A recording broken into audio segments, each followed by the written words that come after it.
Rabbits are gorgeous animals, there is no doubt about that. Rabbits, like other animals, need to have balanced diets. The balanced diet included Timothy hay, fresh greens, kibble, and certain vegetables. Not all vegetables are good for a rabbit, just like all greens are not good for a rabbit.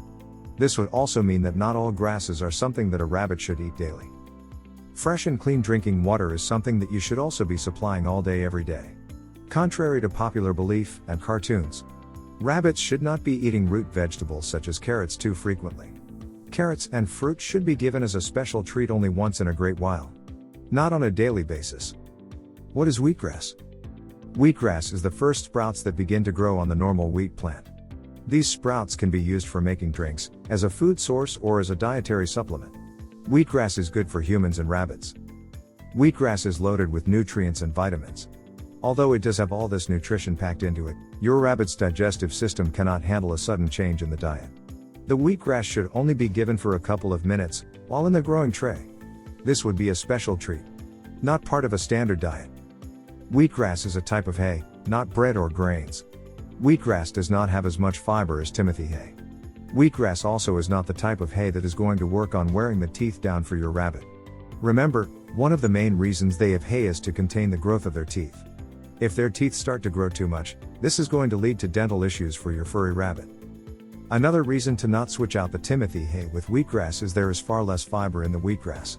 This could be detrimental to your rabbit's digestive system, teeth, and also his or her digestion.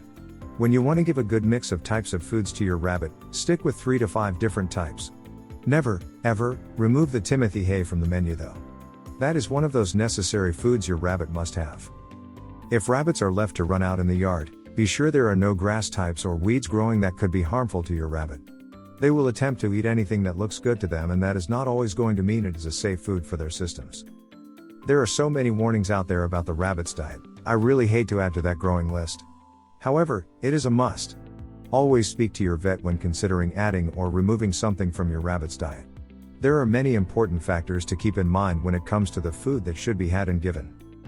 For instance, a pregnant rabbit may require more of certain foods, if not all of them. An older rabbit still needs to have the Timothy hay. As humans, we may think that it is harder for a rabbit to chew as they get older. One thing to remember is, when a rabbit is gnawing on the Timothy hay, it is helping to keep the teeth from overgrowing and becoming painful. That, along with the nutrition that they can get from it, it is a mandatory need. Contrary to what we watched on cartoons growing up, and even now on television, rabbits do not and should not consume too much in the way of root vegetables. Carrots really are not a favorite food as we were led to believe when we were younger. In actuality, root vegetables should only be given as a treat, and very seldom at that. Root vegetables can actually lead to root decay and some serious health issues. What to know before you get a rabbit? The rabbit's diet is important to understand. If you do not know ahead of time what is okay to feed your rabbit and what will hurt your rabbit, you could be causing the rabbit serious health issues immediately. Another item that many owners seem to think is acceptable to be feeding their rabbit is leftover table scraps of salads and fruits. Due to the types of leafy greens that are not helpful to a rabbit, this is not a good suggestion, at all. Iceberg does contain some stuff that is harmful to your rabbit. They should not be given iceberg lettuce at all. Cabbage, green and purple are something that all rabbits love. The crunch of the leaves, the fiber is not the best, but, all in all, the rabbit should only have small amounts of cabbage also. The cabbage builds up gases in the digestive tract and can cause immense pain for the rabbit. All this talk about not giving the rabbit carrots, I skipped over an important aspect of that. The tops of the carrots, the green leaves that come out the top, yes, your rabbit can safely have those. The same as the radish tops.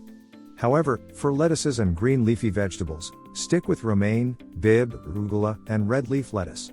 But again, always remember, good quality hay such as Timothy hay should always be the main food. As a matter of fact, 80% of a rabbit's diet should be hay. The remaining 20% can be a mix of pellets, herbs, greens, and allowable vegetables. Collard greens are a definite minimal amount. The clover and dandelions that grow in our yards may seem pretty, sometimes smell nice, but these are something that should only be given sparingly to your rabbit. Any more than a little amount and there may be health issues for your rabbit. Risk of overfeeding wheatgrass to rabbits. The risk associated with wheatgrass is mainly due to overfeeding. Overfeeding any other food to rabbits except hay is dangerous because rabbits wouldn't be able to have their required fiber for the day. Overfeeding wheatgrass in lieu of hay to your rabbits could lead to GI stasis, which is caused by the lack of fiber in your rabbit's diet. Diarrhea is also possible when rabbit owners overfeed large amounts of wheatgrass to their rabbits too fast. Always introduce any new diet to your rabbit slowly. Something else you should know. Always be sure there is a constant supply of fresh water available for your rabbit. That is just as important for your rabbit as the Timothy hay is. If you have questions and cannot find answers regarding caring for your rabbit, what is safe for your rabbit to eat and what is not, please contact your vet before feeding your rabbit something that you are unsure of. According to the main rabbit associations, there are on average, only 8% of rabbit owners who know what to feed their rabbit, what is okay, and what is dangerous. As prospective owners, wouldn't you want to be prepared and have all the proper food and treats ready for when you welcome your rascally rabbit home? Rabbits do not naturally eat cereals or fruits when in the wild. When you do have the leafy greens and other foods ready, be sure to wash them properly. This includes the herbs and weeds that they munch on also.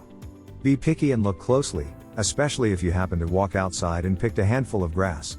There could be some poisonous weeds in the mix that will do damage to your new pet.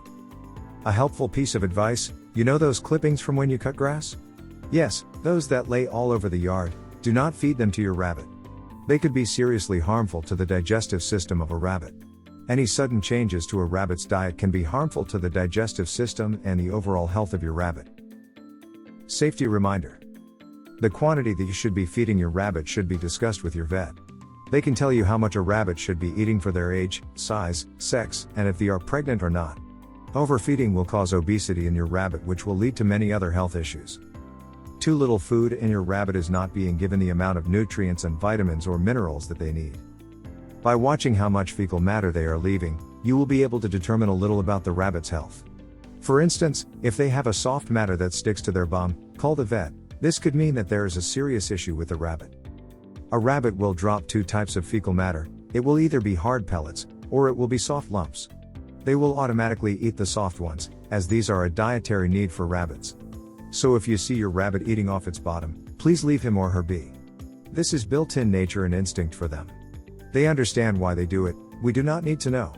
I believe it is to return nutrients and minerals back into the system. Wheatgrass is what should be considered a special treat only. Do not leave a whole tray of wheatgrass in the hutch for your rabbit. That would be too much at one eating. If you enjoyed this video, kindly press the like button. Also, don't forget to subscribe with notifications on, so that you don't miss out on videos like this. Thank you for watching.